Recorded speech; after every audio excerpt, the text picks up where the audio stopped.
L'histoire de Joseph est l'une des plus fascinantes de l'Ancien Testament. Beaucoup de choses dures avaient été dites de Joseph lorsqu'il était un jeune homme. Naturellement, ce sont habituellement les personnes âgées qui agissent ainsi. Joseph avait fait quelques rêves et il est permis aux jeunes gens d'avoir des rêves. Il avait rêvé que le soleil, la lune et les étoiles s'étaient courbés devant lui. Et d'autres choses avaient agi de même. Peut-être avait-il commis une erreur en racontant ses rêves à ses frères.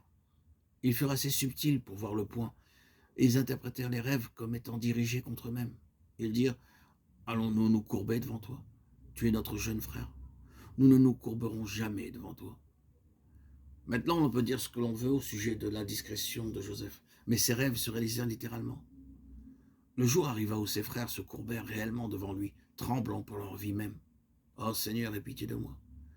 Ses rêves se sont réalisés. Il y avait quelque chose de Dieu en cela, et je pense que Joseph avait toujours gardé ses rêves dans son cœur. Joseph devait arriver dans la volonté de Dieu à une place très élevée et servir Dieu dans une œuvre très grande. Cette œuvre devait contribuer à préserver la vie des nations choisies par Dieu.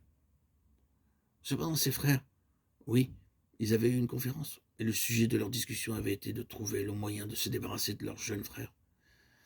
L'un des frères avait dit: tuons-le, nous plongeons sa robe dans son propre sang et l'enverrons à notre père en lui disant qu'une bête sauvage l'a dévoré. Un autre frère ajouta: non, ne le tuons pas, jetons-le plutôt dans un puits. C'est ainsi qu'il l'avait jeté dans un puits profond. C'était simplement une autre manière de le tuer, de le laisser mourir là. Ils le laissèrent et partirent. Ils virent alors quelques chameaux arriver et une caravane passa au lieu où ils se trouvaient. Ils décidèrent donc de tirer Joseph du puits et de le vendre. Ils le vendirent ainsi à ces marchands qui descendaient en Égypte. Il fut prié et vendu en Égypte comme esclave. Oh, la souveraineté merveilleuse de Dieu. Joseph devait aller en Égypte. Dieu avait voulu qu'il y aille, car c'était dans ce pays qu'il devait accomplir sa grande œuvre pour sauver sa nation. Mais Joseph n'avait jamais pensé à la manière dont il arriverait en Égypte. Cependant, il y arriva et devint l'esclave d'un grand homme. Nous ne reprendrons pas tous les détails, mais par la trahison de la femme de cet homme, Joseph fut mis dans un donjon et il y fut laissé durant des années. Où étaient ses rêves maintenant? Toute la situation était absolument impossible. Mais Dieu l'avait permis. Tout ce dessein n'aurait jamais pu être réalisé sur des bases naturelles. Il ne pouvait être réalisé que sur une base surnaturelle. Et si jamais homme fut amené sur une base surnaturelle, cet homme fut Joseph. Mais cette transition de ce qui est terrestre à ce qui est céleste, de la vie naturelle à la vie de la foi, fut un passage difficile. Il fut très dur pour la chair, et il en est toujours ainsi. Mais le Seigneur surnaturel l'accomplit. Personne n'a pu dire que Joseph ait pu faire cela, ni l'attribuer à un autre homme. Seul Dieu pouvait le faire.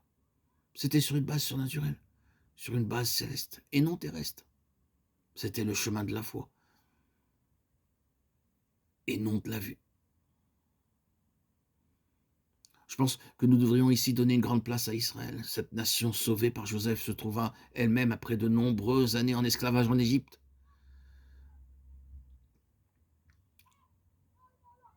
Dieu avait dit à Abraham que ce peuple serait esclave en Égypte pendant 400 ans, mais qu'il sortirait de cet esclavage.